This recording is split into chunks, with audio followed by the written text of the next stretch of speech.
Transition, the process of change from one condition to another. We are now at a new crossroad where change is evident once again. What does not serve us must transform us anew. Returning to our original state of oneness and true nature of that which created who we truly are. Confusion was the way of the past. Enlightenment is the way of the now and future, shedding away the layers of deceit. We now bring you the transformation of the two who started as one. Our fearless planet never stands still. Earth has been in a process of transition, and we are not exempt from this remarkable ongoing reality.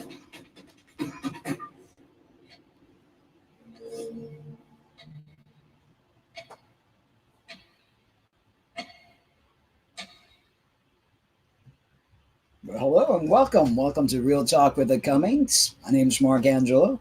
And I'm Lynna Ariel. Thank you guys for joining us. Thank you. And hello, Becky. Welcome.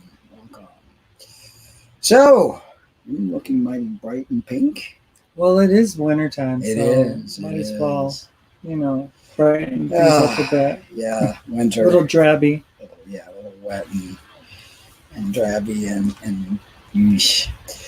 So I'm like trying to deal with this shoulder injury. I know. I feel so bad for you. I'm so well, it sorry. happens, when you bodybuild, those are the things that take place, especially when you get older. It's just rotator cuff muscles have to be one of the weakest and easily broken muscles, of the body. They tear very easily. And when you're trying to lift certain amount of weights and stuff like that, you're just putting yourself in that kind of situation. So, but it's all right. It will be fine. It always is. Well, it was definitely something that, it makes us really kind of want to be even more mindful when we're in the gym, in a gym situation. You always want to be mindful of respecting the iron, basically, and knowing that just as great of a tool as it is, it also can be a very it can hurt you. Dangerous tool as well. But sometimes you're stronger than other times, and I've already had rotator cuff tear on this shoulder in surgery, and I don't know what happened. If just almost felt like I couldn't control the weight, and it pulled on the ligament further than it needed to. Yeah. And here we are. I mean, I was there and I was like looking and stuff. I know. And it was you were there. You're like, oh, are you gonna help me? Yeah. I was like, I'm oh no. Yeah, I got over the stretch. But anyway, no big deal. Something not good. It'll heal itself in time. Right now it's just been a couple of days and it's still kind of sore. So, have you been to your friendly neighborhood library lately with your makeup kit? And honestly, I have no desire to ever go to a public library to teach children on anything drag related, or I don't even know how to do drag, honestly. Yeah. So, I mean, I wasn't raised or grew up in that environment or anything. And not that there's anything wrong with that. Course. It's entertainment. It's an art form. It's an entertainment type. I mean, I grew up, but in my teenage years when I would go into bars, I would love to see the drag queens perform. They're usually gay men. What's that show they have? Drag Race with RuPaul. Yeah, RuPaul's Drag Race. And I guess now they're just trying, the way I look at it, and people are villainizing, and these people villainize everything. We know the people that we're talking about. Everything is bad, right? So there's an art form being taught. And yes, you got to look at the age group, but don't they have clowns that wear makeup and wigs and noses and things of that nature? But there's an aversion to sexually exploiting children. Yes. Vulnerable, innocent minds and stuff. I'm not really cool with that. Exactly. But if someone is just there to present the child with a make-believe situation and give them the ability to be creative and artful and that kind of thing, that's a different story. But honestly, I really don't like it. This correlation and this connection that, if you're trans, if you're a trans woman, then you most definitely are a drag queen as well. And that you would be so happy to go teach children about the art of drag and stuff. Exactly. And that's what a lot of Christian websites are doing. There's these new organizations that are popping up and stuff, protect the children, and fear-mongering. And it's like, do you want your children to be taught by a drag queen in school or in a library? That's not what being trans is all about. They take trans, they meaning all these radical groups, could be the Christians, could be the radical feminists, and it's like fear, fear, fear. The bathrooms, fear, fear, fear. Women are being pushed aside. Right. It's like, look, I understand there are some crazy people, that somehow slip in to the trans community. But there's crazy people in every community. There are people with all sorts of weird likes and hobbies and things of that nature, but we can't put everybody on the same box. So let's say you're a child who's effeminate and who has been told all his life that he cannot be feminine, he can't play with dolls, he can't wear mommy's makeup. So the child sees himself in this drag queen character and might feel a sense of relief, might feel a sense of belonging. I don't think there's anything wrong with that. I really don't either, and demonizing people, but to the same degree, I just wanted to let people know that I'm not those people. Exactly. I mean, there's people that are like that. I mean, how many men performed on RuPaul's drag show throughout the years? It's been on for over 10 years. Decades, yeah. And, I remember Carmen Carrera coming out and being a trans woman after the show and everything. But even RuPaul says he loves being a man. Yeah. He loves everything about his manhood. He is a happy, well-adjusted gay man, and he loves being that. He uses his platform and as a drag queen as an art. Right. It's like an expression for him. I mean, so but why does it have to be demonized? Why does everything have to be evil and everything has to be sexualized? And that's not fair, because yes, there are some pervs that slip in, and become part of the LGBT community, but majority of people aren't pervs. The majority of people just want to live their life. There are pervs that go to church every Sunday and teach children about Jesus. They try to get into working with children as a way for them to get access to children. And that's scary. And that is more scary than a drag queen going to a library, because, a gay man, I mean, and a pervert, it's like, these people in these churches that are like trying to just come in through the back door and then, do their thing. Those are the people that people need to be afraid of. Like, who do you think sexually molests your kids? It's not some drag queen or some stranger. It's usually somebody in your own home that you let in. It's a trusted friend. It's that somebody ends up, that that knows your children and knows you, and you've given them more access to your life, and you've given them access to your children. Exactly. I mean, I know that's what happened to me when I was sexually molested. I'm sure many of you who've had that horrible experience wasn't from a complete stranger. It was either from a grandparent, a parent, a friend, a cousin, a sibling, people that you knew were the ones that actually did that. So this whole scaremongering needs to stop, because all it's doing is dividing people, creating animosity with people. And religiosity, in my point of view, is the biggest child abuse ever. And talking about child abuse and talking about disassociation, we watched this really interesting, it was like a therapy session that was being recorded by, I don't want to mess up her name, Katy Perry. Yeah, yes. It was a well-known therapist, I guess. I forget his name. It's widely available on YouTube, though. You just Google Katy Perry therapist and you'll find it.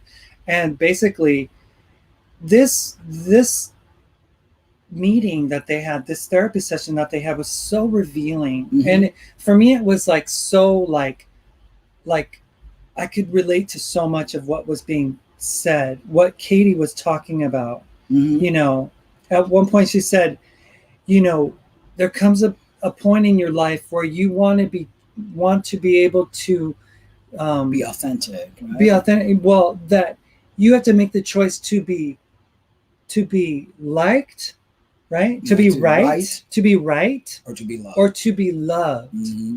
And that is something that you make a decision to be loved.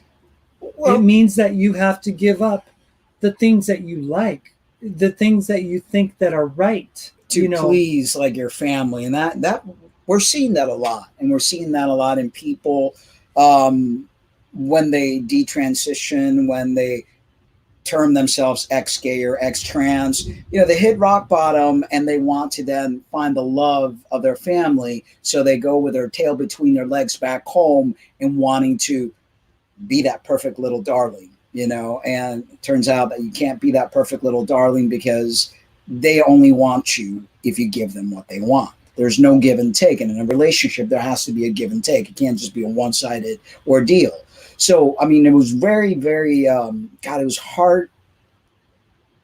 That's the word I'm looking for. It was very heartfelt, and very personal, and a very revealing and intimate interview that was being conducted, and this session that was being shared with the world, basically. And she was just opening her heart open. And it was like, you could see this little girl, you know, that at one point the therapist asked her, what age is this Catherine? Catherine Hudson is her name. What age is Catherine? And I was going to say younger, but she said 11 years old. That's when she started to like really connect with her singing, and she felt like she could disconnect from disassociate bubble that she was raised in. She had to do that in order to pursue what she wanted. And many people, not just trans people, but I believe many, we learn to disassociate so we don't feel that pain, so we could live a healthy life away from the beatings. And I'm not talking just about beating physical, but emotional and spiritual beating that we get over our heads from our parents. And if you want to survive, you disassociate. You like create this other character. And you notice that the majority of Hollywood, you really don't know that intimate person. You know the person that the company that's promoting this person is. The majority of the time, they're not the same. They really don't put their feelings on the table like that. And the way Miss Perry did, I mean, it was like really, really hard. You know, it's like she was crying. She was like trying to say that, you know, she's really a goofball, and there's certain things, and very weak. She doesn't show that to the world. And I can relate with that, because we create characters that kind of allow us to navigate this world healthy wise, or else we'd be a mess. And I don't think there's absolutely anything wrong with that. I think that that's part of our coping mechanism. You know, people, they do all sorts of stuff. They get jobs that make them feel powerful, that give them a certain edge from their true essence, you know, and we do that to survive. And I think more people need to be in touch with their feelings. We talked about watching that movie, Mr. Rogers, It's a Beautiful Day. And I think the message that Mr. Rogers had for the world was intense. It was a good message. Learn to feel. Learn to distinguish your feeling. You know, don't bottle them up. Don't throw them away. Learn how to handle these feelings. You know, one of the things that is taught by, you know, my former faith is this gospel of finding yourself in Christ, you know, finding your identity in Christ. How does this relate to being like Jesus? You know, they would have these bands that people would sell, and they made a killing off of them, called WWJD bands. And they had this, you know, little rubber band, had the words, the acronym WWJD, and you know, stitched or placed on them, engraved on them, and it was, what would Jesus do? And it was always about, see, Christianity teaches disassociation. Mm-hmm. Christianity preaches a type of mind, like warping type of MK giving Ultra. away Yeah. your sense of who you are as a person and finding yourself, getting lost in Jesus, Mhm. in the Holy Spirit, and Mhm. talking about, what God wants. What's the perfect will of the Father for you? Mhm. Are you in his perfect will, Mhm. or are you in his permissive will? That was the Exactly. big thing. It was like, and then you're like, as a kid, you're like, wait a minute, there's a permissive will, and if I'm not in the perfect will of God, then I'm sinning. Even like, I mean, everything Well, is question. Everything it is creates a split motivations. mind, and that's what it does. It creates a massive split mind where you got the good kid and the bad kid, or the angel and the devil. And it's like, listen, folks, no one's perfect. We all have a good and a bad inside of us. We are here to learn how to navigate, how to balance the good, the bad, and the indifferent. It's part of living. It's part of life. It's like a lot of people, their personality stems from the way that they were raised as a child. And I totally believe that all this Christian upbringing creates a lot of disassociation, a lot of problems with people. And they don't know how to live life without that being, told that a girl, that a boy. And then when you totally go from one extreme to the other, you're trying to run away from the approval, but deep down inside, you want that approval. It's a really messed up thing. That's why your mind gets split. Well, Christian love is based on the concept, on the paradigm of disconnection. If things aren't done the certain way that one is expected to do it, right? Mhm. So they will preach, well, if this person's in sin, we Mhm. need to let them go and Right. let them, sort it out on their own, and disconnect from them, Mhm. disassociate from them, so that they can learn their lesson. And then when they've learned their lesson, they can then come Right. back to us and stuff. And the thing is that, for those of you who are Christians who are listening and want to, dislike what we have to say, please just hear us out, because as a former Christian myself, I wanted to just entertain this thought for a second. This concept of, it's tough love. Oh, I only will accept you if you do this, if you behave this way. This type of behavior actually does a lot of damage to people who don't live within the parameters that they're being told that they have to live in. It's like Katy Perry's world Mhm. was bigger than her church Christianity father wanted for her. Mhm. And since Katy couldn't fit in that box, Mhm. she had to disconnect from that life. Exactly. And it causes traumas in people. All sorts of disassociation. And Becky had mentioned earlier, let's see here, I am what I am no matter what. You are what you are no matter what. I love myself as well as you all. Thank you. And thank you, Becky. And Sable Chicken had something to say. She says Jesus is an example of good. Nothing wrong with living one's life using Jesus as an example to live by. The thing is, though, reading the Bible, and everybody always thinks that Jesus is this, really kind-hearted. But according to the Bible, he came not to bring peace, but he came to bring destruction and a sword and all sorts of stuff. So to turn mothers against daughters and fathers against sons, to fulfill the commandments of the Old Testament, which are basically the 10 commandments and all of that Levitical law, that a sacrifice has to be made, that that you are wretched and poor and unable to save yourself, and you need to lose yourself in order to find yourself. So is he really good, or I don't think he's good? I think it's just a pawn that has been created by the religious mind to take control out of people's own thoughts and their own identity. So they have to sacrifice themselves as Jesus sacrificed himself in order to go to the narrow path of heaven. But you can't get there unless you do exactly what you're told.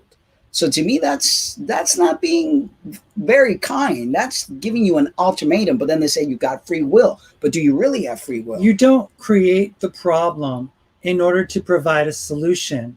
A problem is something that exists, and you work to finding a result from that problem. So a sacrifice doesn't need to be made for something that someone caused to be. If you're talking about the tree of knowledge of good and evil and God placing it right in the center of the Garden of Eden, as your story dictates, then that is a problem created by a sadistic and evil God who intentionally wanted you to trip and to make the mistake. And don't be fooled to think that he was upset that you ate the fruit.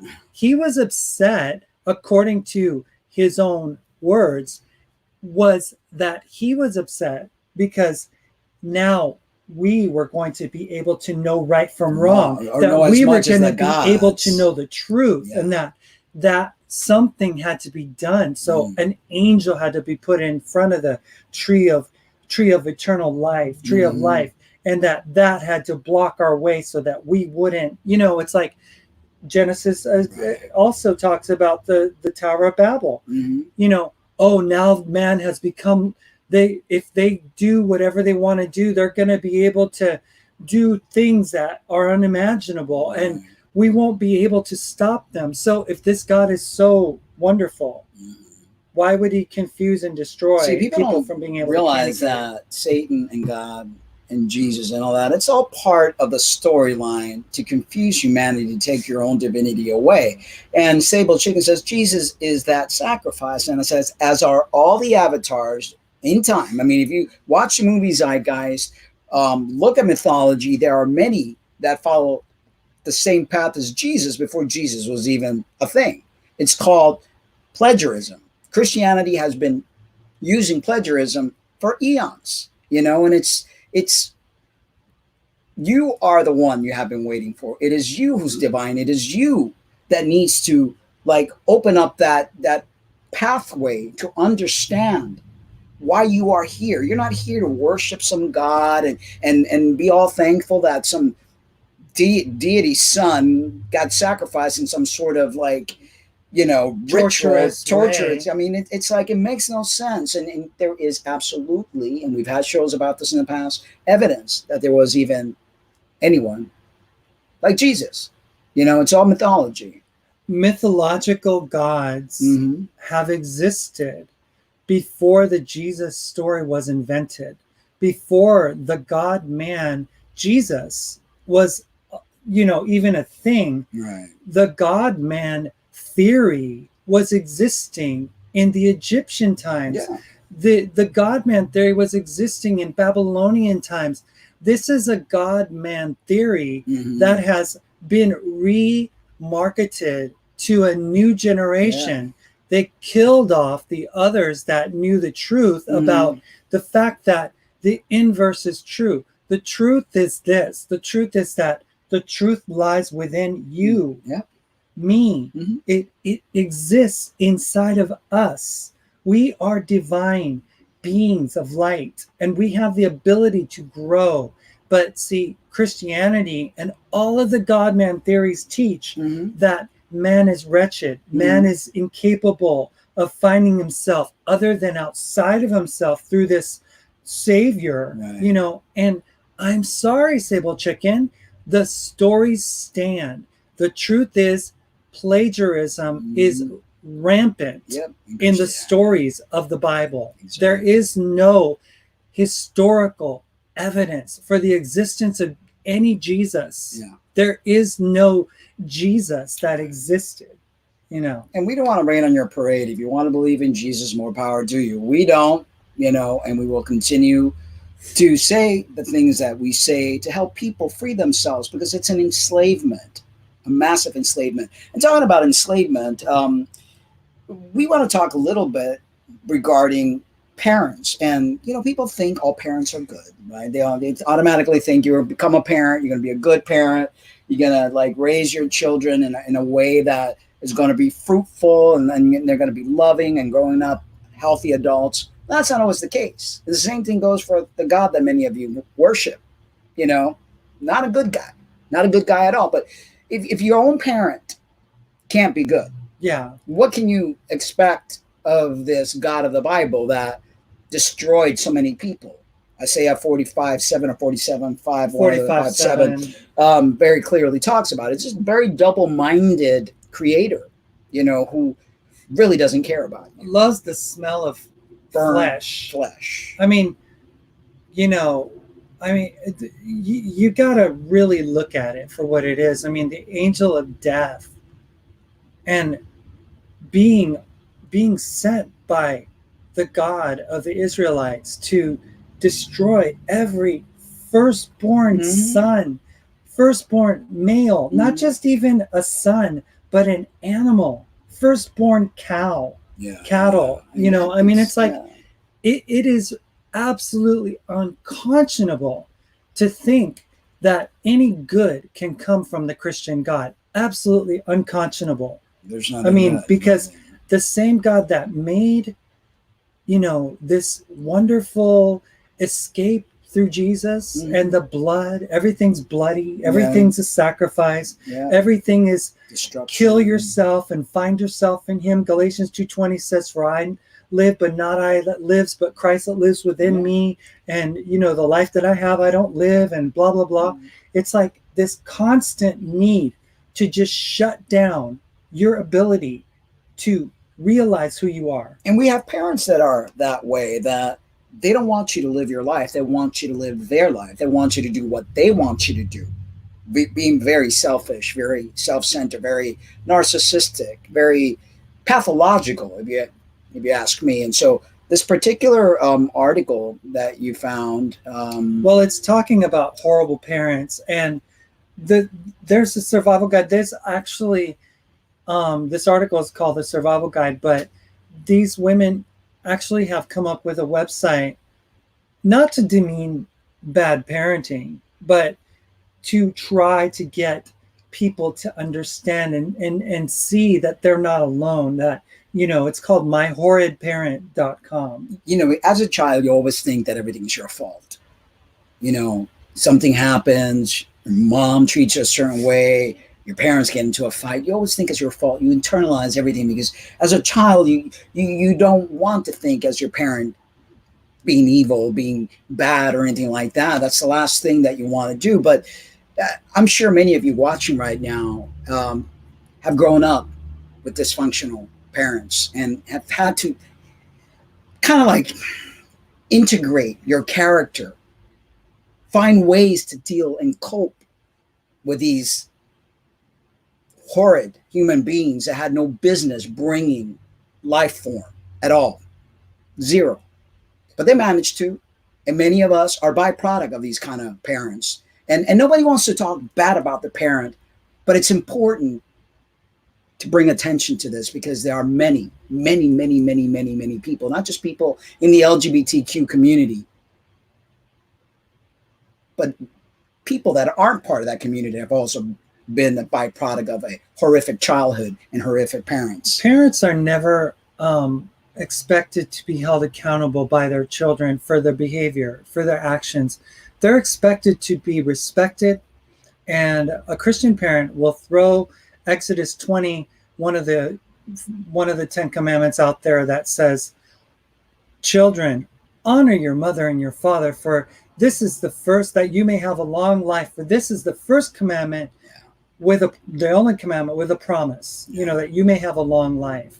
So basically, honoring your parent means obeying them. So basically, I had a situation with my mother come up this summer, and I called her out and said, Mom, you weren't perfect, right? No parent is perfect. No, I brought up certain things, and she got upset and hurt, and she threw that whole, oh, how much I've sacrificed for you and for you to do this to me. And I can't believe I would never have talked like that about my parent. And I'm like, Mom, there are things in the closet about your parents and stuff that you're not willing to face, but I am willing to face the things that are not good about my parent.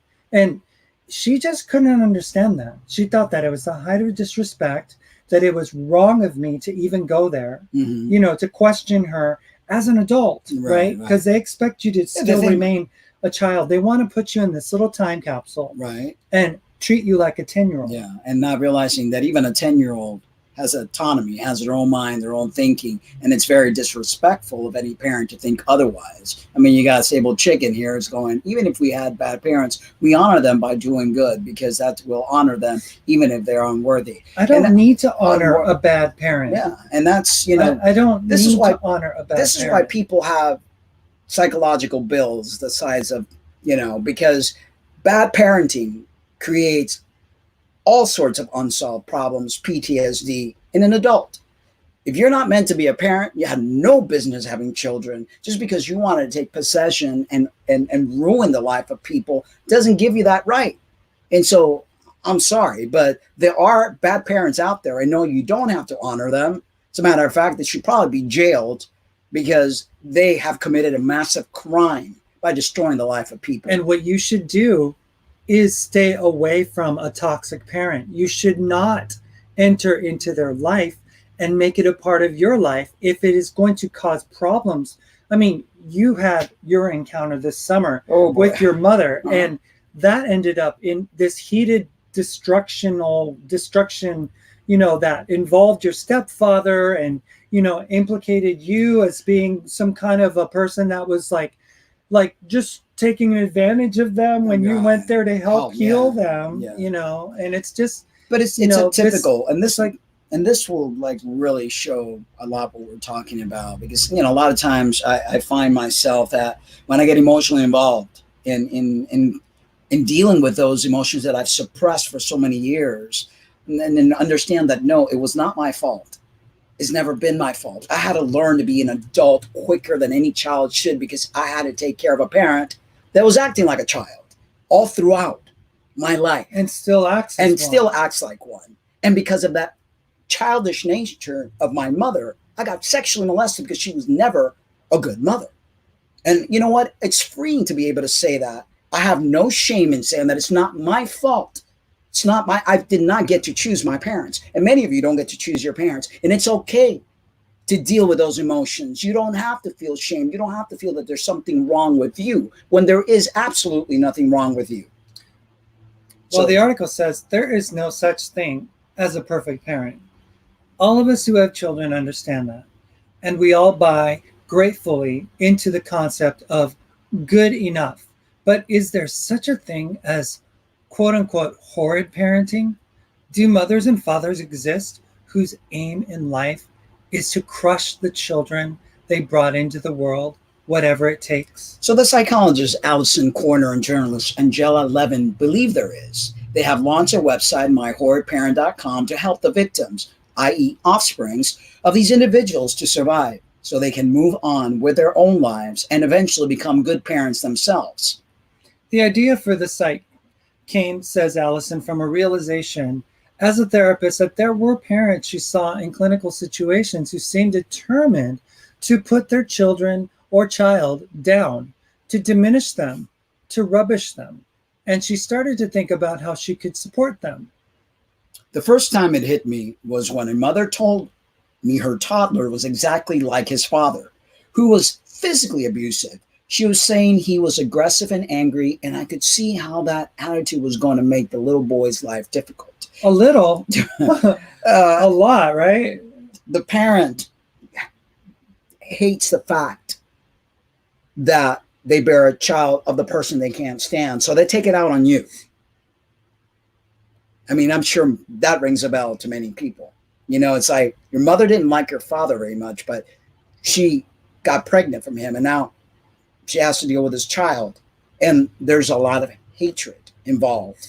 And they won't admit it. They can't admit it to themselves. They won't admit it to you. But you could see that dynamic very clearly. See, just like Katy Perry is stuck at the age 11, and I think she got up to age 16 now, because she's now considering more about dating and being able to be open and sharing her life with some other person and stuff. But people get stuck in a certain age. And this isn't just for the child. This isn't just a person like Katy Perry that's 30. This is a parent who's 75, who still acts like they were 10. Yeah. Still. Exactly. You know. And we see that a lot. So where's the line between being good enough and being horrid?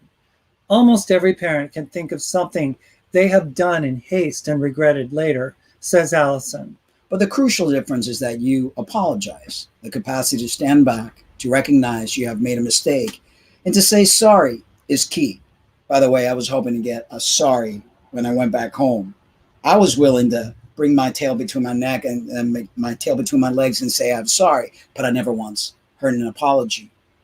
And it was like, wow. You know, honestly, that's something that I always struggled with my dad. Like if I did something that I was punished for, whether it was knocking over that trash can out in the driveway on accident while my dad had been cutting the grass and the clippings fell over and I got whooped for it, or if it was something that I was just disobedient, or when I talked too much in class, I got spanked for it. You know, I always felt like I was the one that always had to go up or go downstairs to my father and say, "Ba, I am so sorry." My dad never ever apologized to me. I never heard the words, "I am so sorry for putting you through these things when my temper flew, when I got upset, when I punished you out of anger. And although you don't think that I was abusing you, maybe I was inadvertently." I don't know if it's something to do with our Latin culture, but they really have a hard time apologizing. They can never take any responsibility. Becky Perry says, Mark, love you, bro. Been there, and I'm dealing with the same. And then she also says, I will no longer be a victim. I choose to be victor. Definitely. And that's one way that you can be a victor, is by cutting those things out that cause destruction for you. So horrid parents don't do this because they haven't done what is the top requirement of good enough parenting, which is to put their child at number one on their priority list. For them, someone or something else is number one. It might be themselves, narcissistic person, or it might be an anger or obsession or need of their own that eclipses the needs of their child. I never felt that I was important growing up. It was always about her. Everything revolved around her. Dare I, want anything or speak up and anything like that. On their website, Allison and Angelo detail the characteristics of types of horrid mothers, controlling mothers who want to run their child's life entirely. And I know many of you have mothers like that out there, overpowering mothers who make decisions for you without asking. Angry mothers who find fault with everything you say and do. I couldn't even walk right, talk right, dress right, nothing I did. And neglectful mothers who are emotionally distant and fail to prioritize your needs among theirs. Whenever we would travel somewhere, it was always, as a kid growing up, it was always for the adults, right? So the children were there as like an addendum. We were there and we had to make sure that we had our little toy or game or action figure or whatever and sit down and be quiet and be seen and not heard. Exactly. And that was basically vacation. Yeah. Right? You were like, you're in the way. We're bringing you along. So be grateful for that. Just sit there. Don't talk, because children only talk when the hens pee. And I found like hens never pee, so I never got to speak. So you didn't have a voice. You weren't autonomous. You basically were their property, and they did with you as they pleased. Well, later on, as I got older, 15, 16 and stuff, my dad started to do things with the kids, but with me, because my sister is 8 years older than me, and she had already kind of become an adult. So she couldn't understand how it was that now we were taking trips to Lake Tahoe or going to Vegas or doing Mhm. fun things as a family and looking at the Grand Canyon and stuff, because it was like, wait a minute, you guys didn't do that with me, Right. you know? So anyway, they classify fewer types of horrid fathers, but these include competitive fathers who can never let their children win at anything. That's one thing for me. I remember I got this little Mattel game, like it was a baseball game, and I would always feel bad Mhm. if I would score more than my dad because I knew that he didn't want to lose. So I instinctively made myself lose Yeah. in order for him to feel good about himself, because you don't want to beat a kid to beat you, you know. So Exactly. anyway, Angry father. they can never let their children win at anything. Angry fathers who are frightening and create wariness in their children, and over submissive fathers who are frightening, who may leave home, immerse themselves entirely in a new life, and discard links with their past life, including their children. You know, a lot of that stems from it's like the buck continues. That pathological parenting follows you. That's why I decided not to have any children, because I did not want to be my mother. I did not want to be my father, abusive alcoholic. I did not want to be my mother, mama dearest. You know, so I was like, I ain't having any kids because I don't want to mess up any little beings. And it's like it follows you. You know, that poor parenting follows you. Sometimes they say all the children in a family are affected. At other times, one child is singled out from this treatment by one or both parents. And the damage these parents do can be insidious. While some badmouth their children, others camouflage their true feelings by praising their offsprings in front of others. The gap between how these parents behave in public and how they behave in private can be considerable, says Allison. My bugbear with the website, though, is why trivialize something as fundamentally dysfunctional as bad parenting? And more importantly, why create a forum that demonizes parents when surely the first ambition should be to get them to change their behavior and become all any of us can ever hope to be, i.e., good enough? Allison says that demonizing parents isn't the intention. The point, she says, is to target teens and young adults, and the concept of horrid parents linking to horrid Henry seemed a good way in. So Angela, though, says she doesn't think horrid is such a bad word to use. People who have been the victims of bad parenting understand exactly what she said and Allison are talking about. She says, and she's one of those victims, it's okay. It's okay to point these things out. You're not a horrible person because you've trapped this in for many years. Your relationship have suffered because of the poor parenting you experienced growing up.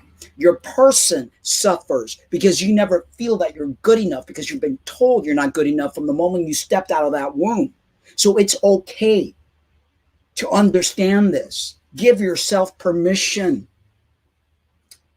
Give yourself permission to be angry. Yeah. About what happened to you, the traumas that this has caused you, the pain that this has invoked on your life. We were watching the Katy Perry interview or the therapy session, and she was so broken, and all she wants is love. All she wants is acceptance. Mm-hmm. She just wants her mom and dad to tell her, even at 32, you're a good girl. Yeah. We're so proud of you. Yeah. You know, that she's willing now to do whatever it is in order to gain their approval. And, you know, and I love that session today. And I think that it's great that she's sharing, but you can't heal if you continue to want that approval. And it's that little girl inside of her, you know, that little boy or girl that we all have inside that we want to please mommy and daddy. Because that's, you know, that's in us. You know, we want to like hear, hey, you're a good girl. You know, thank you for everything you've done. Thank you for standing in front of your father when he was going to beat on me and you took the hitting. You know, we want to like feel that love and that admiration. And we want to feel like we're everything to them. But until you realize that, you're not going to get that. And that was my rude awakening this summer. I will never, ever get true praise, because the only way for me to get praise is for me to be what she wanted me to be. She never saw me for me, not from the moment that I was little and behaved the way that I did. Everything was criticized. So it's important to understand that you can't live your life based on a parent's approval or anyone's approval for that matter. Not your God, no one. You've got to live your life. You've got to approve of yourself. You have to make peace with yourself. And Kim F. joins us, and she says she was raised Jehovah's Witness but escaped Watchtower before her son was born. And I too was, I dealt with that Jehovah's Witness. My grandmother was. People just don't know how insidious, indoctrinating children is to a particular belief system, and how abusive it is and irresponsible of parents to do such a thing. Because I see these things, and I see the people. Recently, Kayla Drotz is a person who just detransitioned, went by the name of Edward in their past life as a trans man just about a month or so ago. And they hit rock bottom. Yeah. They crashed in life. They were addicted to drugs and doing all kinds of stuff, and just bigger issues than being trans or anything like that. But we went over to the Facebook page where Kayla, you saw a comment. I mentioned the name. Yeah. I went in there because I too went through the same thing, hit rock bottom, thought that Jesus was the savior and all this stuff. And you go from one addiction to another addiction. You want to feel approval.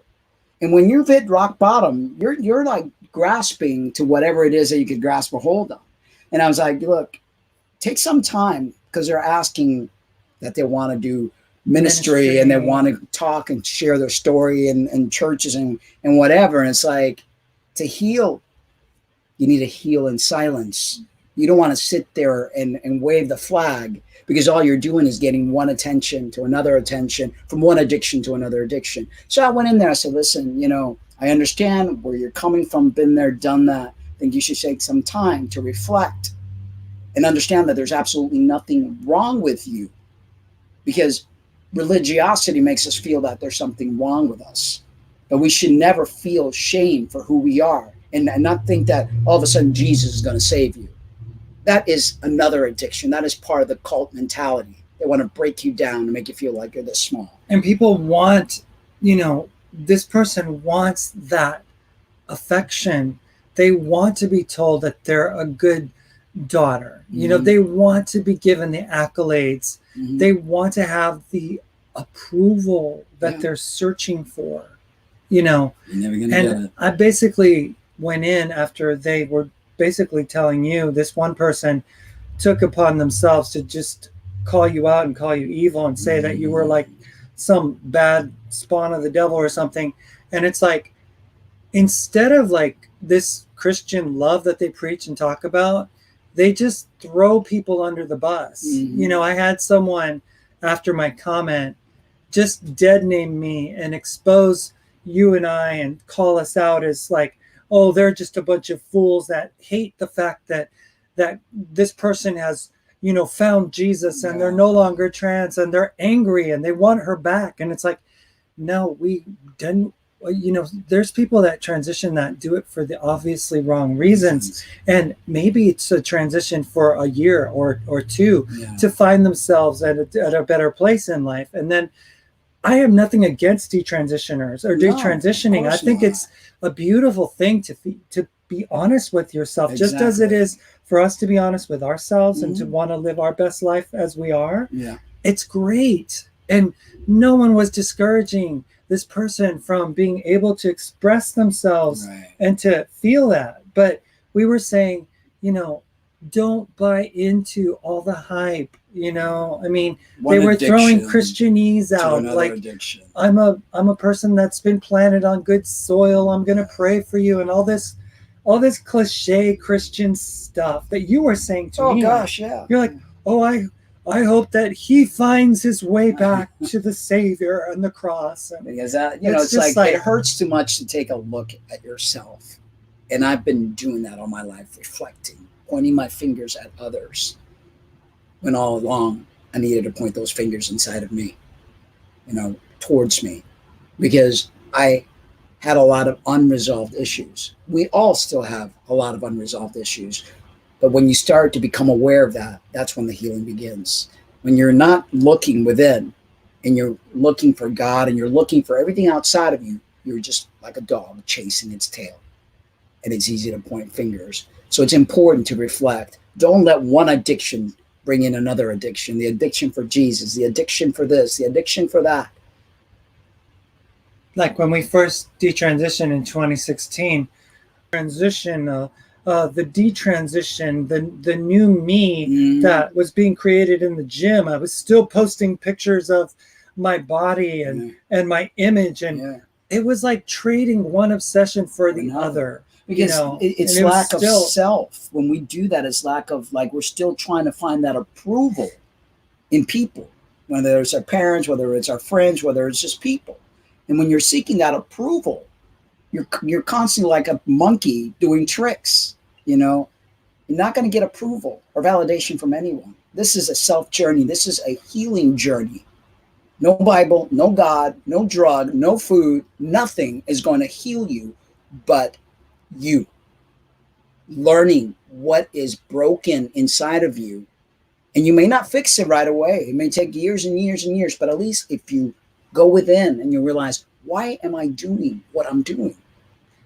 Sable Chicken, can you explain to me how believing in an unknown, unseen, unbelievably and not present and deity is somehow denoted by you and others as a relationship. A relationship is this. Yeah, this is a relationship. This is a relationship. You can feel and touch. And all of you say the same thing. This is a relationship. I could probably end all of your sentences because you all sound like broken records. You're all like this computer It's not program a religion. It's a relationship with your creator. It's like, please. It does not exist. Where does the facts begin? Where do the facts begin and the fables end? Because the facts are this. The facts are you and your five senses are incapable of being able to know truth, because those five senses, those Holy Spirit goosebumps that you feel, the mandala sikiria la songa, Holy Spirit speaking in tongues and everything, all the prophecies, all the good chills and feelings, the lighting changes in the worship service, and the raising of the hands and the prostrating and the crying and the weeping, and all of that is emotional. It is all driven by dopamine release, physical, like hormone levels being affected, and literally it does not relate Serotonin to a relationship. Release, that is another form of addiction. People are addicted to drugs. They hit rock bottom. People are addicted to porn. They hit rock bottom. So next addiction in line is Jesus. It's an addiction. Kid yourself not. And don't think that this young teenager is out of the woods, because this is what happens with Christians. They are skilled in the art of getting others to repress themselves. They're skilled in the art of saying, oh, if you're a lesbian or if you're gay, you can still serve God and be pleasing to him if you would just abstain. Because if you're not attracted to the opposite sex, God's going to understand it, and he's going to tell you, just be celibate, my child. The joy of sex, my child, is not for you. It's too much for you to handle. So I would rather you just become a shell, and masturbation's wrong. This is wrong. That is wrong. Sexually gratifying oneself in the presence of no one is wrong, because now it is absolutely selfish of you to do such a thing. Exactly. And Kim says organized religion can feel really good. Yeah, it's a drug. It's dopamine release, serotonin release. You go to church and they're singing praise Jesus and all that wonderful stuff, and you're there and you're like getting that high, but after a while that high doesn't, it's like any high. You need more and more. And then after a while you're like, oh, I'm not feeling this anymore, because it's in the beginning. In the beginning you feel it, and then it's like whoop, that anticlimactic. What is the real function of sex? Reproduction. Oh, so really? So people that can't reproduce, that I get it, infertile, they shouldn't have sex. If sex wasn't meant to feel good, it wouldn't feel good. If people couldn't reach climax by themselves, I mean, I don't need any to reach that kind of stuff. There's no reproduction. I mean, your God, which is, I believe, a reptilian warlord, wants us to reproduce so he could have more slaves. But, you know, like your muscle spasms or any function in your body that you have when you yawn, you're tired and things like that, they're reflexes, you know? So, you know, the function of sex is really animalistic in nature. It's like when you have to sneeze, you have to sneeze. Yeah. When you have to have sexual release, you must have sexual release. Is there something spiritual that takes place within that moment that you are absolutely enraptured in that moment? Maybe so. Yeah. But what is being demonized by Christianity is the ability to enjoy it, to be able to, like, not just see it as a means of reproduction, because we're not cattle. No. You know, and you know, how many days in the month is a woman actually fertile? Not very long. There's a span of like 3 or 4 days. So men get to be active and women have to put it away. So it's like, please. And then Brianna joins us, and Brianna said something earlier. There we go. What you can't see is more powerful than what you can see, i.e. gravity. We are bundles of energy being wrapped in flesh. The energy is invisible, but definitely there. Exactly. And she also says sex is a connection to another human being. That's right. Not just having babies. And that's like the Christian answer for it. Relationship with Jesus, and reproduction is only to have babies. And that is like such an archaic way of looking at it. I know. And Raven Sage joins us. Does it have to be either or? Can it be functional and for pleasure? Of course. Of course. If you want to have babies, you have babies. If you don't want to have babies, don't have babies. If you just want to have sex for pleasure it is, you know? And Brianna says, you share energy with another person, passion and lovemaking, which makes another being. Yes. Oh, and sometimes burning. Your eyes are burning. Yeah. And sometimes, you know, there's no babies being made. You know, it's the way it is. And let's see here.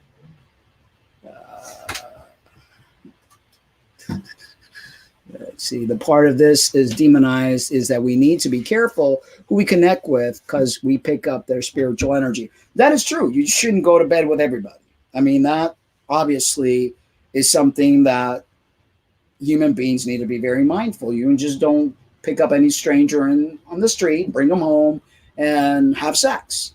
You want to make love to the person that you love, you know, vice versa. Both of you engage in a loving relationship, you know.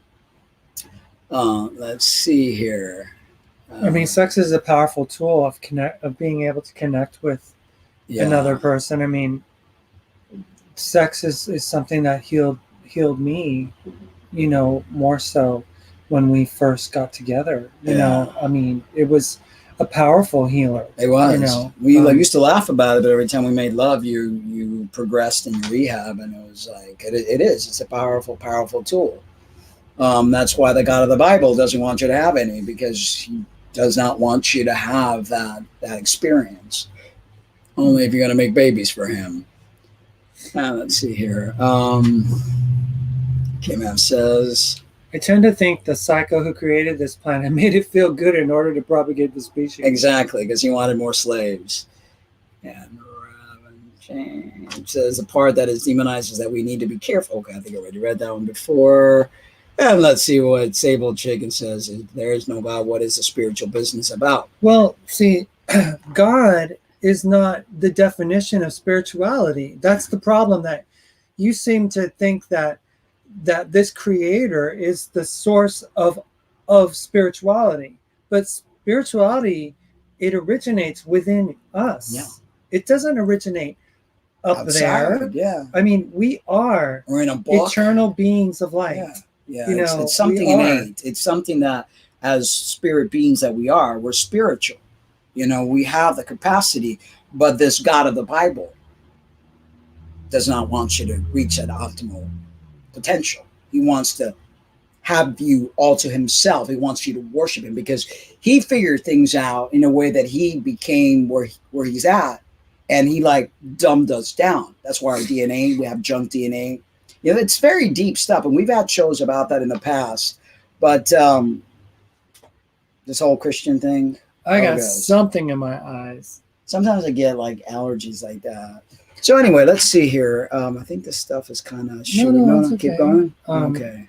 So the website. So the website's been built not just on Angelo's clinical observations, but also her experience, her childhood, she says, was made miserable by her late mother, Florence, who was charming in company, but cruel to her only child in private. For decades, says Angela, she kept her mother's cruelty to herself. And she believes there are others out there who suffer in silence from cruel parents, because denounces them. Denounce them, even to friends, is taboo. You can't say a word negative. No, and that's why this time around I was like, you know what? I've had enough. I've had enough of pretending. I've had enough of just getting along to get along. And it's like, no more. Angela has no explanation as to why her mother constantly put her down, telling her daughter she had never given her a moment of pleasure and saying she should have called her devil instead of Angela. She would turn suddenly and instantly and painfully. She was completely unpredictable, and I never had a single intimate or personal conversation with her, she says. Allison agrees that it's often impossible to know what has caused the inability to parent adequately. With some people, she says it may be because of mental health problems. With others, it might be to do with the pregnancy having been accidental, with having had a bad relationship with the child's other parent, or any other number of other unresolved issues from the past. But the ambitions of the website, she says, is about looking forward, because people who have been in the receiving end of bad parenting need to move on with their own lives and may need help to do it. The saddest thing we hear is from people who say, I had such a difficult time with my own parents that I don't dare risk becoming a parent myself, says Allison. From many others, we hear about very raw experiences, even years later, and people hold grudges and feel they can't move away from the legacy of being badly parented. And one of the stories that I read to you earlier was a story about a 16-year-old girl who basically was having issues with her mom, and the mom finding out she had a lump on her breast, and she blamed her daughter for getting her sick and said, you're going to be the death of me or something, and that you caused this and you're going to kill me. And then like days later, she gets the result from the doctor, and he says, oh no, it was nothing. And then she comes home and she's all happy and getting excited, and she's like, the daughter's like, Mom, so what happened? What made you so happy all of a sudden? She goes, oh no, I don't have cancer. No apologies to the daughter for making her feel terrible. I was told many times that because of me, she was going to commit suicide. Who tells a child that they're going to commit suicide because of them? I mean, I could go on. I could write a book about it, and it's something that I kept within for many, many, many years. But the ambition, okay, I think I wrote down already, from many others. The bottom line. The bottom line, says Allison, is this. None of us can change our parents' behavior, just as we can't change the behavior of anyone else's in our lives, but we can change things in our own life. We suggest that if you're still young and still living at home, you try to take yourself out of that situation where you have rows with your parents. A lot of people who've been in touch since the launch of the website have described a situation in which they're no longer in touch with a difficult parent. But she wouldn't recommend that as a way forward. I often hear from people who have cut themselves off from parent or parents, but that tends to make you feel very guilty. My advice would be to keep the relationship going if at all possible. If not, don't.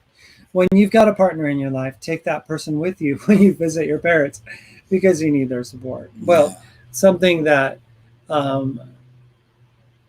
Raven mentioned was maybe this what Maybe the Bible is trying to protect us from picking up other spiritual junk.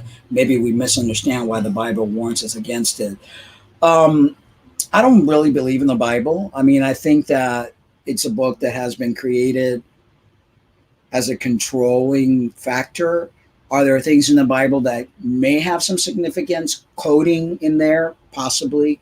I'm more apt to look within for my answers, instead of going outside. And I think that there's some sort of, I would say, common sense for people not to want to like go to bed with every Tom, Dick, and Harry because you get venereal diseases and all sorts of stuff. Plus, you don't want to give that intimate part of you to just any old person. Well, Becky says it best, we believe, here at this channel.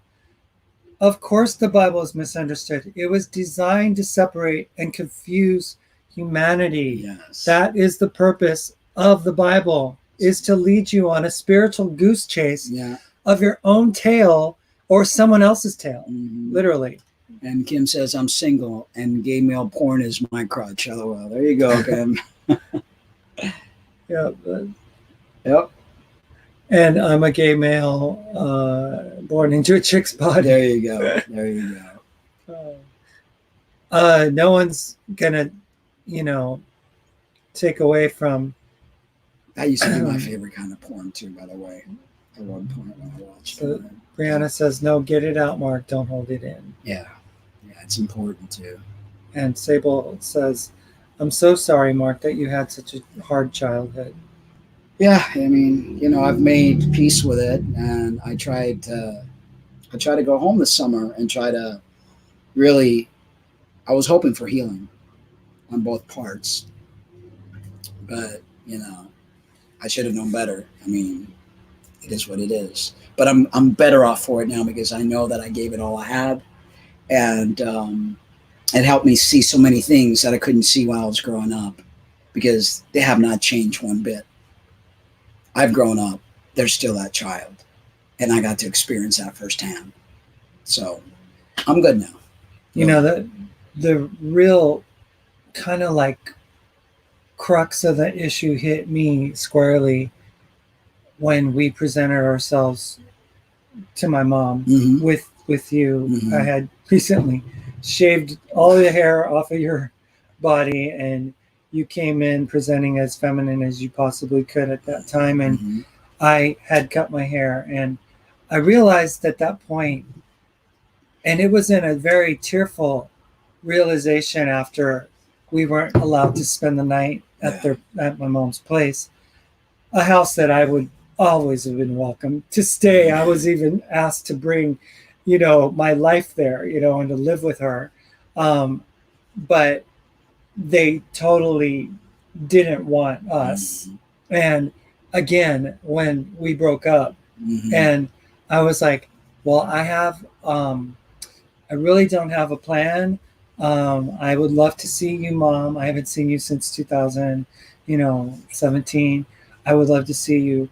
Oh, you need to talk to your sister. And when my sister basically told me, no, we don't want you. That was when I realized it wouldn't matter if I had detransitioned. It doesn't matter if I'm as I am. The fact is that these people live in a time warp, and they do not accept. My mother was still trying to dress me. Okay, when I detransitioned, she picked the wigs that I bought. I had to literally bring show her on the phone and whatever. I mean, the lady in the wig was like, "Are you wearing it, or is your mother wearing it?" Yeah. I remember one time I wore a black cap when I was in the process of detransitioning, and I was scolded by my stepdad. Don't wear a cap anymore. That looks too masculine. I'm like, nothing has changed. They're still trying to dress me. They're still trying to tell me how to be. But it's like you invited it, because I remember one time you were because of that. You were that sitting in the motel room. Yeah, that comment was said. And Mom, you can dress me however you want to. Because the comment, my mom was like, you should wear a belt with the thing you have on, and don't wear that hat and wear it. So I'm like, okay. I'm like putting my tail between my legs. I was like, okay. Again, trying to be like, okay, it's my fault. I have to deal with this. But no. The bottom line, says Allison, is this: none of us can change our parents' behavior, just as we can't change the behavior of anyone else in our lives, but we can change things in our own life. I think we already read that part. So we're down to Angela. Angela, who's married with 3 children and has had a successful career as a journalist, says much of her life has been lived out in response to the difficulties she's always had with her mother. When my mother was elderly and had dementia, I visited her every week, and people who knew us thought I was mad, but I did it because the last thing I wanted was to be like her. I wanted to behave properly, and I always have wanted that. And that, says Allison, is the real point here. She and Angela hope their website will offer hope to people who have difficult parents, hope that they will come through, hope that they will eventually be able to accept or even perhaps forgive their parents, that they will be able to go on to be better parents to their own children. We're convinced there are positives as well as negatives from being in this situation, says Allison. Having a difficult parent can instill a powerful need to prove yourself, and it can give you strategies for dealing with tough situations and friction in the rest of your life. Angela agrees. I can spot bullying a mile away. I vowed that no one would ever talk to me again the way my mother did. I remember when you made that one video and they were so pissed off. I hear her coming down from the stairs. I was getting ready to do a show. She opened up the door and just like let me have it. Like, how can I control, the things that you were saying in the video? Well, she just let me. I mean, it was like, I felt like the little girl, when I was a little girl in the house, she would treat me. I was like, oh my gosh, here we go again. Yeah. This is that. It's like, there's I'm no difference. I'm 55 years old and I'm being scolded by my mother. And it's like crazy. And stuff. the reality is that I was carrying the pain of hearing the words that your mother mentioned back in October. Because my mother's never liked 2018. My mother's never liked anyone I've ever been with. No. But the words that were chosen to describe me were things that I would never ever imagine would come out of someone's mouth. But she said it in this like very cutting and divisive and disrespectful and crude way. And I had been holding that in all this time. And finally, when they said to you, you need to pack your things up and get out. You called me and said, I'm being kicked out. Can you? Yeah, because she asked me, have you been talking to that person? I said, we're getting back together again, actually. That was it. That was like, get out. Have them come pick you up, or I don't want them near the house, and on and on and on and on. So I was like, no problem. So Brianna's asking, do you have a link to give a one-time donation such as PayPal or Google Pay? I do have Google Pay, and the Google Pay is my email, markangelocummings@gmail.com. Yes, thank you so much. So I'll just write it. Angelo Cummings.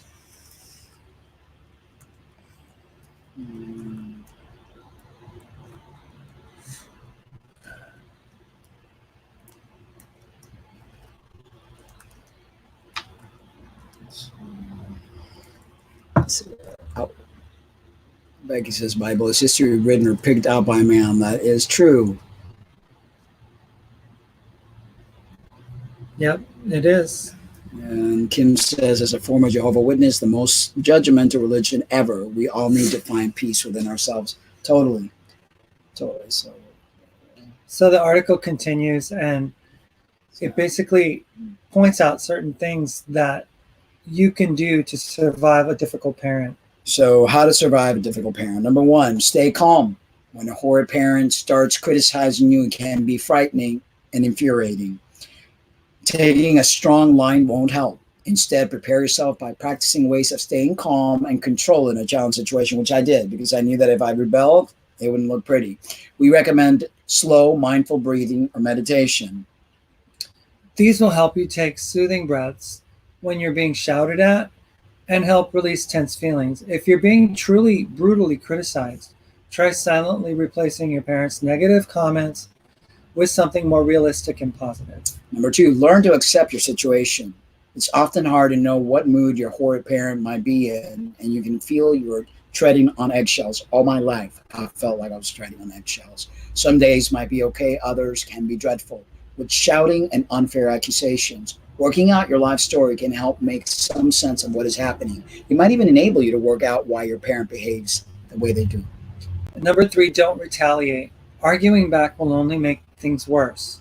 It's like quicksand. Hmm. You know, it will fuel the row, which will last longer, leaving you feeling awful, and it will not change anything. Instead, work out simple ways of easing the situation. Offer to make a cup of tea, talk with a soft voice, and avoid direct eye contact. If at any stage in your life you feel tempted to challenge your unkind parent or seek revenge, remember that you can't win, and the chance of achieving anything positive is minute. Nor do you want to behave like them. Let the past fade. Don't hold on to grudges. Keep your distance and instead concentrate on becoming a better person yourself. And that is true. And that's why just totally like cut ties and try to heal, because there's a lot of healing that needs to take place. And those of you who have been raised in a very dysfunctional home know exactly what I'm talking about. Lots of healing, lots of PTSD that you have to work through. But you are worthy. You shouldn't live in shame anymore, because it's not your fault that you were dealt that card you were dealt. Number four, look to your future with hope. You can become the person you want to be in every area of your life, with or without your horrid parents' approval. It's understandable to worry about trusting people, so take things slowly. Don't get involved with someone who's like your horrid parent or because they are an escape route. You may also be concerned about turning into your difficult parent once you have children. It's unlikely if from the start you give your baby loving attention, encouragement, and praise. Do remember, too, children exist in their own right. Number five, believe in yourself. Don't believe that you are the bad person your parent claims you are. Make a list of your qualities and abilities and aim to be the best you can in everything that you do at work and with your friends. If you tend to be self-critical, tell yourself that everyone makes mistakes, and the important thing is to learn from them and do better next time. Number six, talk to someone you trust. Living with a difficult parent can be very isolating. You may not have siblings to confide in, and your friends may get on well enough with their parents. You may feel disloyal talking about your situation and feel you are in some way to blame for their behavior. Do you test out friends before you confide in them? Or depending on your age, you could try talking things over carefully at first with a sympathetic teacher, older relative you can trust, or your partner. Number seven, and the final point, is look after yourself. Most things in life seem worse when you don't take care of yourself. Eating healthily, exercising, and getting a good night's sleep will all make you feel better and stronger. Give yourself the occasional simple treat. For example, a long soak in the bath, curling up with a good book, or going out with a friend. So, great article. And I'm sure many of you have been the byproduct of bad parenting. And you might have felt guilty if you wanted to speak to somebody regarding it. You've held it in for many, many years. You blamed yourself all along when it's not you. So I hope that article was helpful. Now, the main article today is how to break a bad habit and replace it with good ones. I know many of us, we take an addiction and try to replace that with another addiction. That's because I truly believe that there are people that have addictive personalities. We tend to home in on certain things that give us pleasure, things that we like, serotonin release, dopamine high, and all that stuff. I know I come from a background of addictions, and I'm slowly have taught myself to engage in healthier things. And this didn't happen overnight. Years and years of reprogramming myself. So in this article here, written by James Clear, says bad habits interrupt your life and prevent you from accomplishing your goals. They jeopardize your health, both mentally and physically, and they waste your time and energy. So why do we still do them? And most importantly, is there anything that you can do about it? I've previously written about the science of how habits start. So now let's focus on the practice of making changes in the real world. How can you delete your bad behaviors and stick to good ones instead?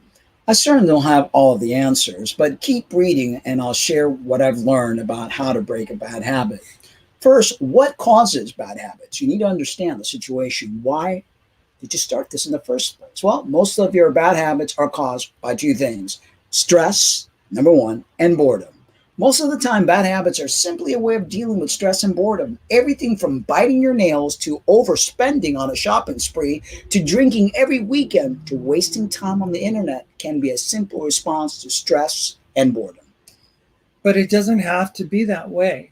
You can teach yourself new and healthy ways to deal with stress and boredom, which can then substitute in place of your bad habits. Of course, sometimes the stress or boredom that is on the surface is actually caused by deeper issues.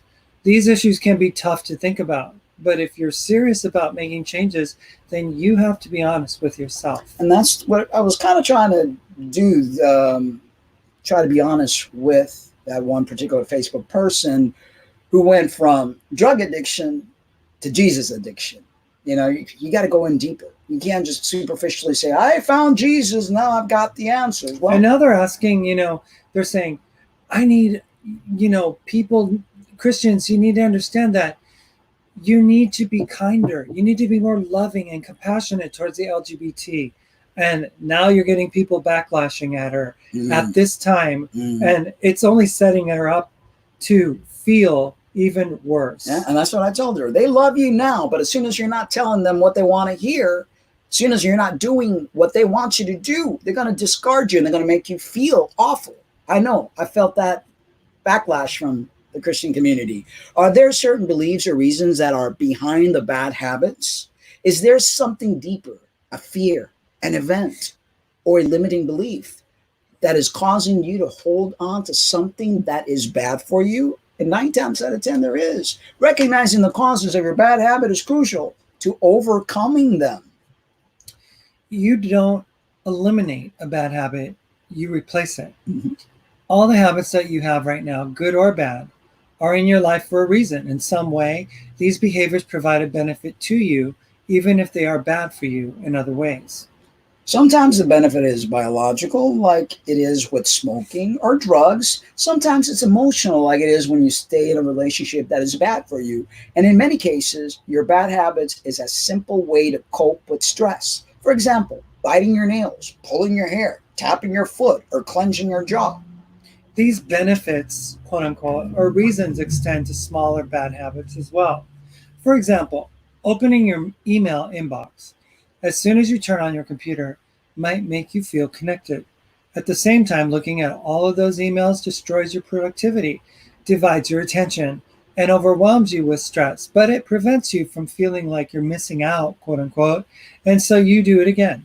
Because bad habits provide some type of benefit in your life, it's very difficult to simply eliminate them. This is why simplistic advice like just stop doing it rarely works. Instead, you need to replace a bad habit with a new habit that provides a similar benefit. For example, if you smoke when you get stressed, then it's a bad plan to just stop smoking. When that happens, instead, you should come up with a different way to deal with stress and insert that new behavior instead of having a cigarette. In other words, bad habits address certain needs in your life. And for that reason, it's better to replace your bad habit with a healthier behavior that addresses that same need. If you expect yourself to simply cut out bad habits without replacing them, then you'll have a certain need that will be unmet, and it's going to be hard to stick to a routine or just don't do it for a very long time. How to break a bad habit. Here are some additional ideas for breaking your bad habits and thinking about the process in a new way. Choose a substitute for your bad habit. You need to have a plan ahead of time for how you will respond when you face the stress or boredom that prompts your bad habit. What are you going to do when you get the urge to smoke? Example, breathing exercise instead. What are you going to do when Facebook is calling to your procrastinate? Well, example, write one sentence for work. Whatever it is and whatever you're dealing with, you need to have a plan for what you will do instead of your bad habit. Cut out as many triggers as possible. If you smoke when you drink, then don't go to the bar. If you eat cookies when they are in the house, then throw them all away. If the first thing you do when you sit on the bench, on the couch, is pick up the TV remote, then hide the remote in a closet in a different room. Make it easier on yourself to break bad habits by avoiding the things that cause them. Right now, your environment makes your bad habit easier and good habits harder. Change your environment, and you can change the outcome. Join forces with somebody. How often do you try to diet in private? Or maybe you quit smoking, but you kept it to yourself. That way, no one will ever see you fail, right? Instead, pair up with someone and quit together. The two of you can hold each other accountable and celebrate your victories together. Knowing that someone else expects you to be better is a powerful motivator. Surrender yourself with people or surround yourself with people who live the way you want to live. You don't need to ditch your old friends. You should, but don't underestimate the power of finding someone new or new ones. Because you can't, if you stick around with the same people that do the same thing, and it's going to be hard. If you don't want to drink, you hang around drinkers, it's kind of hard. Visualize yourself succeeding. See yourself throwing away the cigarettes or buying healthy food or waking up early. Whatever the bad habit is that you're looking to break, visualize yourself crushing it, smiling, and enjoying your success. See yourself building a new identity. You don't need to do someone else. You don't need to be someone else. You just need to return to the old you. So often we think that to break the bad habits, we need to become an entirely new person. The truth is that you already have it in you to do someone without your bad habits. In fact, it's very unlikely that you had these bad habits all of your life. You don't need to quit smoking. You just need to return to being a non-smoker. You don't need to transform into a healthy person. You just need to return to being healthy. Even if it was years ago, you've already lived without this bad habit, which means you can most definitely do it again. Use the word but to overcome negative self-talk. One thing about battling bad habits is that it's easy to judge yourself for not acting better. Every time you slip or make a mistake, it's easy to tell yourself how much you suck. Whenever that happens, finish the sentence with, but I'm fat and out of shape, but I could be in shape in a few months from now. I'm stupid and nobody respects me, but I'm working to develop a valuable skill. I'm a failure, but everybody fails sometimes. Plan for failure. We all slip up every now and then. As my main man, Steve Cam, says, quote, when you screw up, skip a workout, eat bad foods, or sleep in, it doesn't make you a bad person. It makes you human. Welcome to the club. So rather than beating yourself up over a mistake, plan for it. We all get off track. What separates top performers from everyone else is that they get back on track very quickly. For a handful of strategies can help you bounce back when you make a mistake. There's an article that he has here. I'm going to go ahead and share this whole link so you guys could actually read it. There we go. Where to go from here? If you're looking for the first step to breaking bad habits, I suggest starting with awareness. It's easy to get caught up in how you feel about your bad habits. You can make yourself feel guilty or spend your time dreaming about how you wish things were, but these thoughts take you away from what's actually happening. So instead, it's awareness that will show you how to actually make change. When does your bad habit actually happen? When does your bad habit, how many times do you do it each day? Where are you? Who are you with? What triggers that behavior and causes it to start? Simply tracking these issues will make you more aware of the behavior and give you dozens of ideas for stopping it. Here's a simple way to start. Just track how many times per day your bad habit happens. Put a piece of paper in your pocket and pen. Each time your bad habit happens, mark it down on your paper. At the end of the day, count up all the tallies marked and see what your total is. In the beginning, your goal isn't to judge yourself or feel guilty about doing something unhealthy or unproductive. The only goal is to be aware of when it happens and how often it happens. Wrap your head around the problem by being aware of it. Then you can start to implement the ideas in this article and break your bad habit. I've always said, Any kind of healing begins with awareness. If you're not aware, you can't heal yourself. So breaking bad habits take time and effort, but mostly it takes perseverance. Most people who end up breaking bad habits try and fail multiple times before they make it work. You might not have success right away, but that doesn't mean you can't have it at all. Awesome. Yeah, good article. Good article. Breaking bad habits. Yeah. Just replace them with good ones. And one of the things that I believe that helps bring wholeness, and Katy Perry was actually talking about this as well. Even though she was raised Christian, she seems to be opening herself up to spirituality, Right. which is not to be mistaken with religiosity. And I think when you get to know thyself and to really connect with who you are deep inside through meditation, yoga, being in nature, just really reflecting, you grow. And I see her as somebody who's evolving. She's going through, for her to do what she did in front of everyone like that, that's growth. Yeah. When you make yourself vulnerable, that's really growth. So I believe everyone should try to grow spiritually. And I know it's hard, but here are 10 spiritual tips for living better and improving your well-being. There are several factors which influence the physical and mental well-being of a person. The way we harness our thoughts and actions we do in our day-to-day life plays a significant role in mental well-being.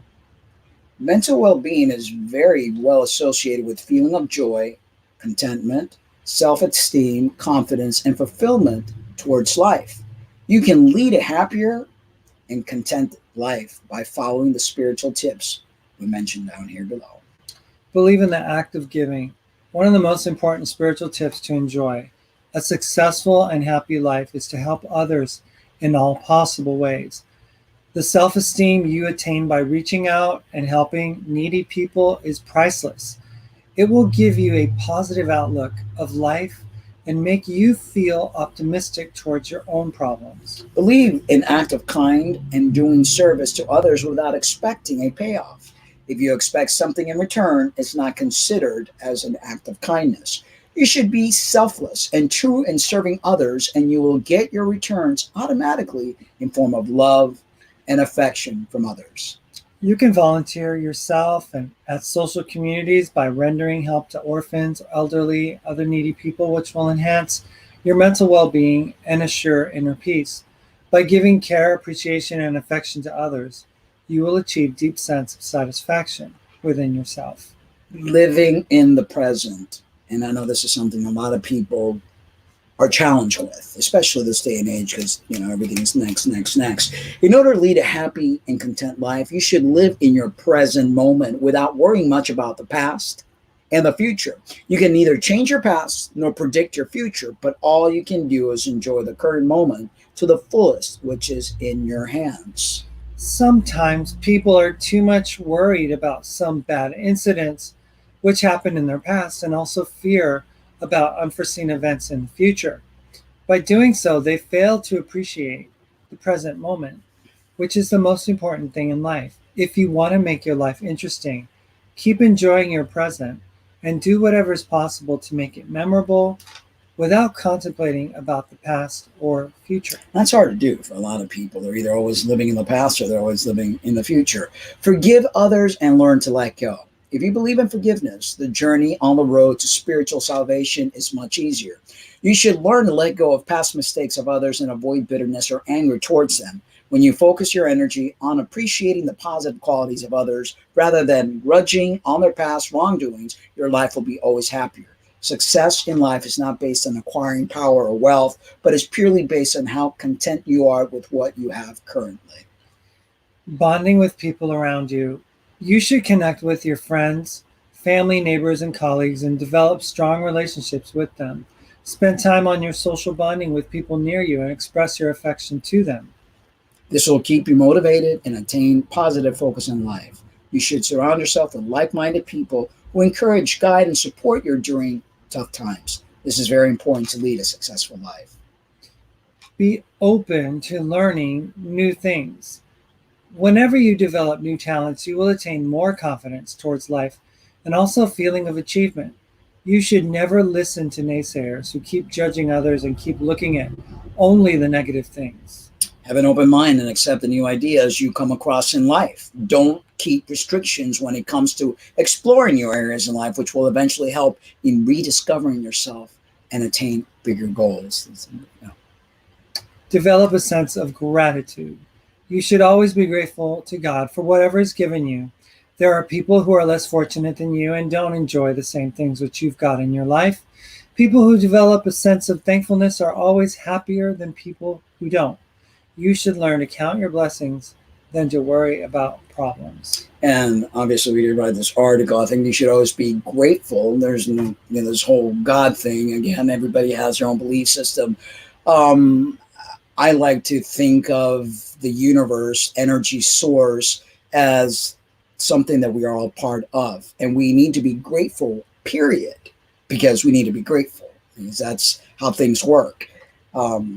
Gain wisdom by reading spiritual books. If you want to have more positive outlook on life, you should read influential books from great thought leaders. Reading spiritual books can help you gain wisdom and knowledge that will guide you in leading a better life. Whatever you read, you should learn to interpret it and evaluate how that knowledge can be used in your real life. Mm-hmm. The Art of Happiness, A Handbook for Living by Dalai Lama. The Alchemist by Paul Coelho. 7 Spiritual Laws of Success by Deepak Chopra, etc. are some of the popular books from great spiritual leaders that have influenced the life of millions of people. Practice meditation and yoga. With today's hectic lifestyle, it's easy for people to get stressed and frustrated with their day-to-day problems. If you want to lead a mentally well-balanced life filled with peace and inner delight, meditation is absolutely essential. Meditation improves your emotional stability and it helps you to gain personal transformation by discovering yourself through it. It helps you to relax your mind and sharpen the focus on positive things, which brings energy to your life. People who are depressed are often advised to undergo meditation classes to heal their mind and remove anger, sorrows, frustration, and stress. Meditation and yoga are 2 important activities which can help in soothing both your body and mind, as they both are related to one another. Meditation can increase the production of serotonin, which will enhance your mental stability and bring inner peace. If you can't meditate on your own, you can get counseling help from psychics who can assist you with various problems in your life, whether it's lost love, failed marriage, loss in business, etc. You can also try a psychic reading at Kasamba by connecting with somebody, blah, blah, blah, blah, blah, blah, blah. And last but not least, love and care for others unconditionally. And this is what religion doesn't really allow. In order to be successful in your life, you should be able to love others unconditionally and accept them the way they are. That was Mr. Rogers. Yeah. He was like, He I said- love you just the way you are, And that's what his grandfather used to tell him. Yeah, you're perfect the way you are. You should be ready to give them love and kindness without expecting anything in return. Also, you have faith in your relationships and develop a sense of trust with people around you, including friends, relatives, and neighbors. You should let go of negative feelings such as ego, possessiveness, jealousy, anger, and hate. You should understand that people can sometimes let you down, but it's your responsibility of not getting into such situation. Kasamba, oh good, another shameless plug.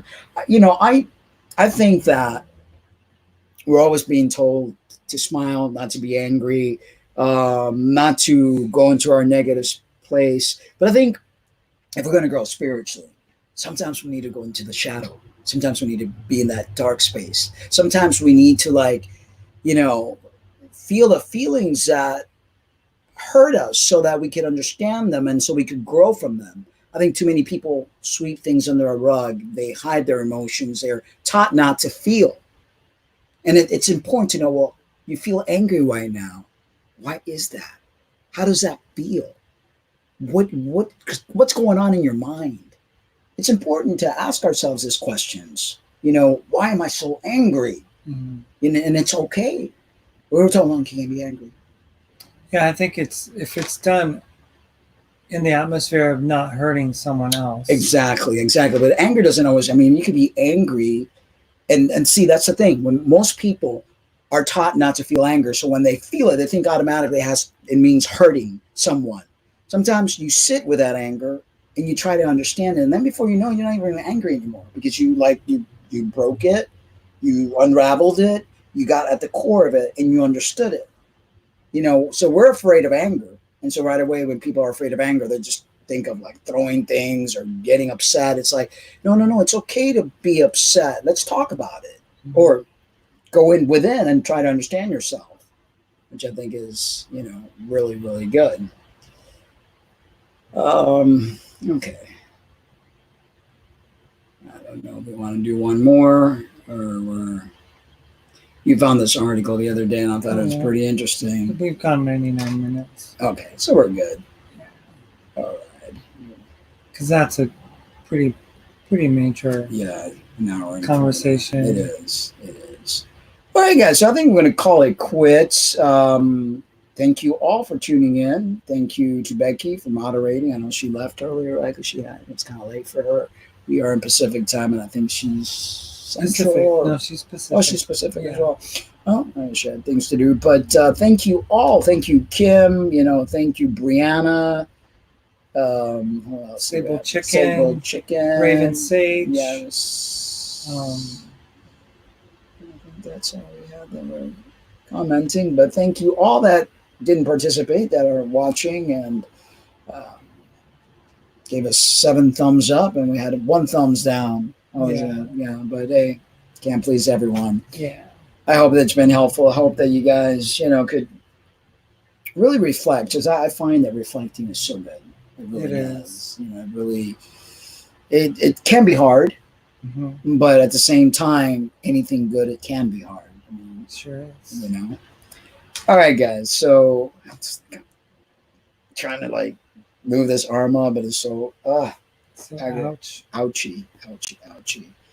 So guys, remember to subscribe, share, hit the notification button. If you like what we're doing, please use Google Pay.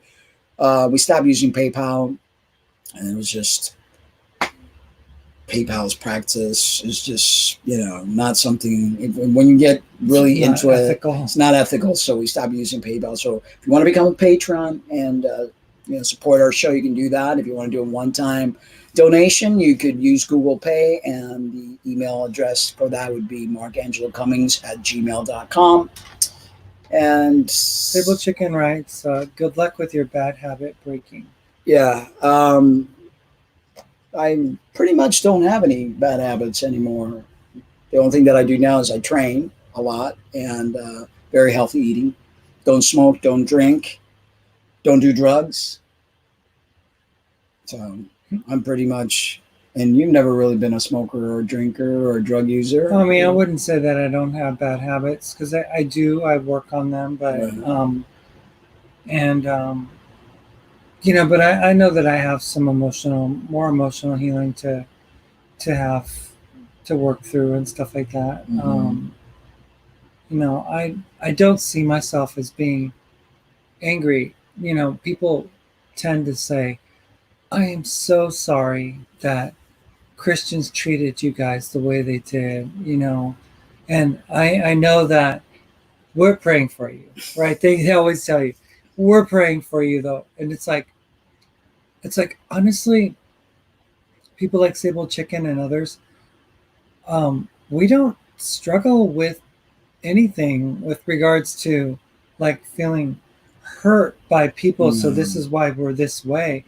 We have come full circle to understand certain things that we no longer accept to be true. So if you believe in certain things that are true for you, then that's your own journey. But for us, we have done research, we have done our homework, we have experienced in our lives what we have experienced that would get us to say, this is what we believe. This is why we believe it. It's not just, those people were so mean, they hurt us, and they were rude. I mean, it's way deeper, than that. It's like no one has that kind of power. As much as I've been hurt by my parents, I don't hold it against them. They only did the best they could. I know they can't change.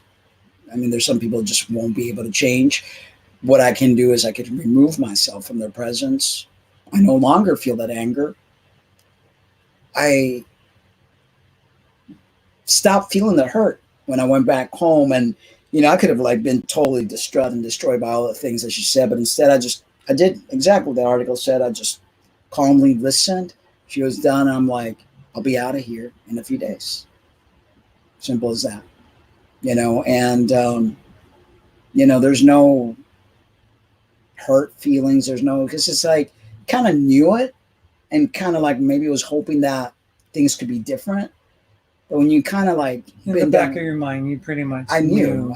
I was like, let's try this, but it's not me not work, and I'm okay with that. I'm totally okay with that. And we're at total peace with our decision, and we don't need anyone's prayers. What I'm discovering more so every day is that this world is inverted, and what may be seemingly a prayer or someone wishing blessings on you literally are not that. They are literally cursings, and literally they are malevolent thoughts that are being thrown up into the ether to make you feel a certain way and get you to change. It's like, oh, I'm praying for you. Yeah, it's almost disrespectful in my, like, if I ask you to pray for me, that's one thing.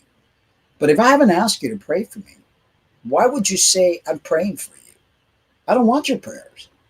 I don't want that. That's disrespectful. I mean, yes. I don't know if anybody can understand how that condescending nature of those words, I'll pray for you, or I'm praying for you. I don't want your prayer. I don't believe in your God, and I definitely don't believe in your curses.